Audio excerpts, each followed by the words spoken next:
In this video we're going to look at how to use the Casio fx-115es Plus, about a $17 calculator, scientific calculator. We're going to see how to use it to substitute a number like x equals negative 2/3 into a polynomial such as 2x to the fourth minus 15x cubed minus 3. And then once we do that, we'll see how to quickly plug different values into this polynomial without having to retype it every time. Okay, so the first thing we're going to do is we have to type this polynomial into the calculator and store it there. And when you look at the calculator, the Casio, you'll see that there is an X button down here in red. To access that, anything in red, you have to use alpha. So I'm going to type my polynomial, 2x to the fourth power. I'll hit my right arrow to get out of the power, minus 15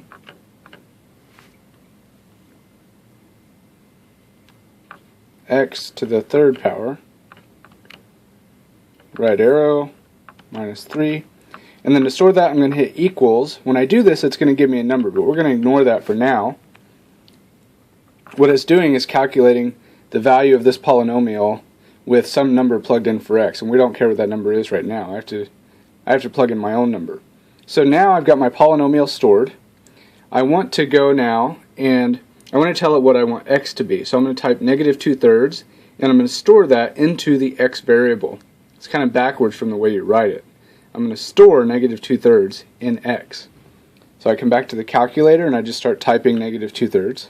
So negative, my fraction template, 2, down arrow 3. And now I need to store that in for x. And if you look down here, there is a store button. It's in orange, so I have to use shift to access it. So I've got negative 2/3, store, and you can see now at the top here it says STO, so it's in store mode. And so now it's looking for the variable that I want to use.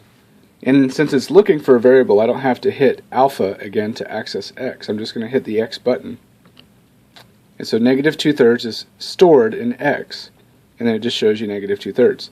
Now I have to plug that x value back into my polynomial. So I hit my up arrow, I'm back to my polynomial, and if I hit equals, it's going to calculate this polynomial now if x is negative 2/3. So I'll hit equals, and that's the value that you get, 149/81, if you plug negative 2/3 into this polynomial.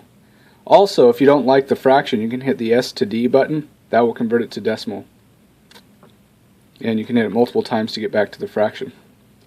Alright, but now what if you want to plug a different value in for x? Say 5. Well, then you just type 5, you store it in the x variable, then you hit your up arrow again. Now we're going to calculate the same polynomial, but x is now 5, so I'll hit equals, and if I plug 5 into this, I get negative 628. So you can see that's a quick way to plug multiple different values into the same polynomial. You enter the polynomial to store it, then you store numbers in for x, and then you recalculate the polynomial with that value.